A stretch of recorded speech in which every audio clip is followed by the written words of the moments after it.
Whenever we take a chance and enter unfamiliar territory or move into the world in a new way, we experience fear. Very often this fear keeps us from moving forward in our lives.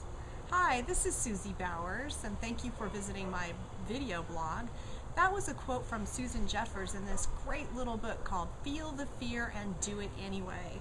If you're experiencing any kind of fear from moving forward, like making those cold calls you know you need to make, or maybe making a change in your relationship, or perhaps making the decision to start your own business and take back control of your own economy, then I suggest you pick this little book up and work through it. It's really great.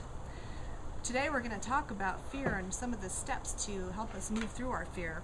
Everyone feels fear at one time or another. There's so many to choose from, really. There's fear of loss, fear of career change, public speaking, fear of failure, even fear of success.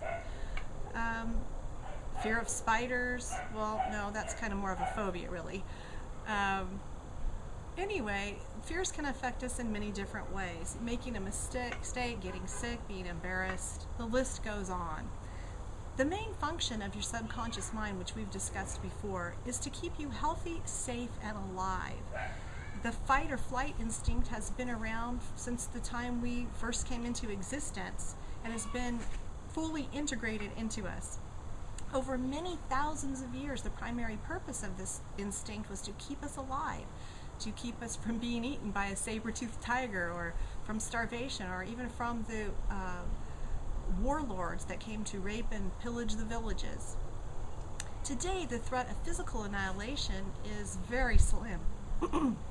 But what about our emotions? They're still there.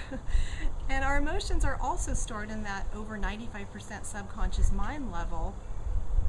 And truly, I'm sure you would agree that emotional pain can be just as devastating as physical pain and keep us from moving forward. Whenever we find ourselves in a situation where we will face potential rejection or failure, we can experience this emotional pain.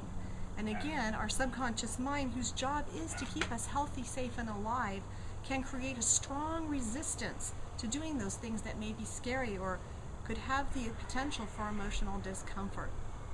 The good news is that emotional pain can't kill you, and that's by doing something you know you need to do, even if it's scary, can help you to move through that fear. And oftentimes what we find out is that thing that was so scary, once we do it, it's not scary at all, and we're wondering, what was I so worried about? And the fear really just goes away, it dissipates. So there is a lot of truth in that, feeling the fear and just doing it anyway.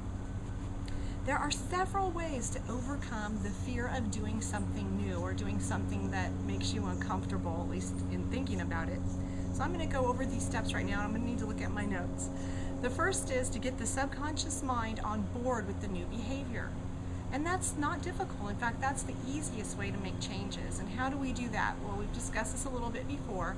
It's by dropping that powerful positive thought into the subconscious mind, either while you're waking up in the morning or when you're falling asleep at night. That's an easy way to reprogram the subconscious mind to get yourself to do things that and make it easier for you to do them. Example of an empowering thought that you could drop in: I can do anything I decide to do with joy. And also visit affirmations pages on my blog for some more ideas about some positive ways of talking to yourself and dropping in some empowering thoughts. Step 2, the power of making a decision. This is very important. Decide today that no matter what, you are going to succeed. No matter if it makes you feel uncomfortable or not, you will move forward. Remember that emotional pain is just a perception. It's the way we think about something. It causes our emotions. So it's only real if you make it real. And then also, as part of that step in making a decision, write it down. Gosh, all the success books are filled, every single one tells you about the power of writing down your goals. And that's for a very important reason. When you write something down, it makes it solidified. It tells your subconscious mind that this is real and this is what we're doing now.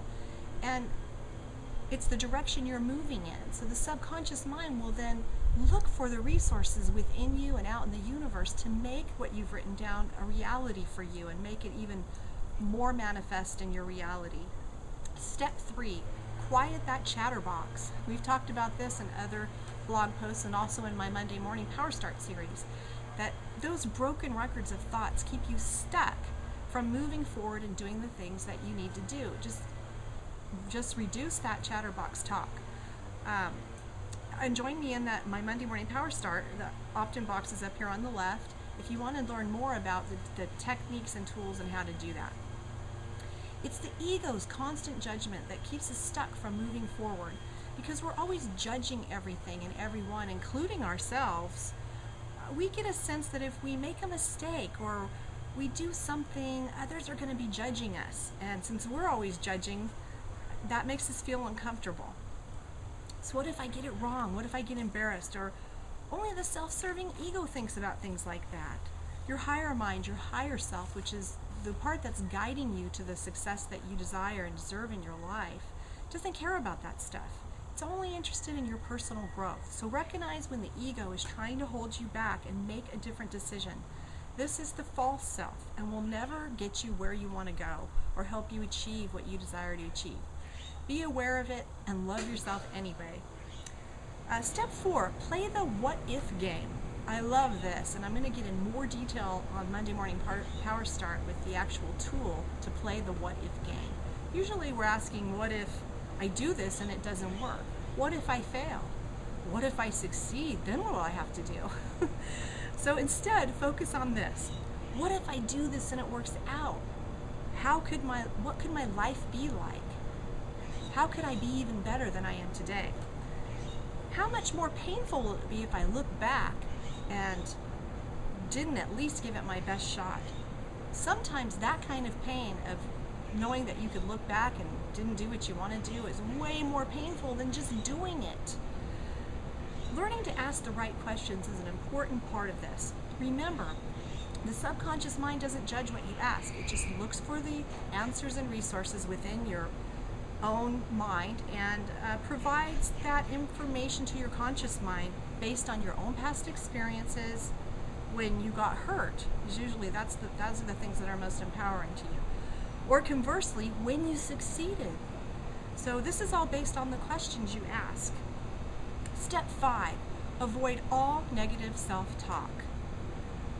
Your words are powerful, as we found out in the Monday Morning Power Start when we explored the effect words have on water in the very provocative book called The Hidden Messages in Water by Dr. Masaru Emoto, where he discovered that words, music, even pictures have an effect on water. Well, guess what, folks? We're made of water. Our world, we affect everything in our world with our thoughts. So our thoughts are affecting us. Woo! Excuse me, bug. So decide today that you're only going to say those things to yourself that are empowering and motivating. And again, go to the affirmations pages and find some things that work for you. Always say them in the positive tense, in the present tense, and make them your own. Use your own words, add to it. I'd be thrilled to hear any suggestions you have for affirmations. And step 6, accept responsibility for your own experience. Ultimately, you are responsible for how you feel. It's been proven in scientific studies that our thoughts create our reality. If they can affect our bodies and the water, then they can create our reality too.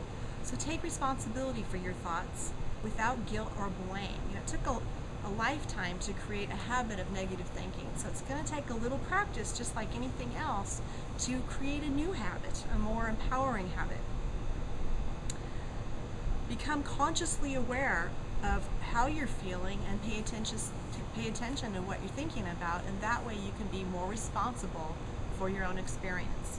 Now, to learn more, please join me for Monday Morning Power Start. The opt-in box is up on the left, as I mentioned, and you'll receive free video emails from me each week that will help encourage, inspire, and guide you to truly create the life you desire and deserve. Thanks so much for visiting me here today. Go out there and do it. Go out and feel the fear and do it anyway. I know you can do it. Thanks. Susie Bowers here. Bye.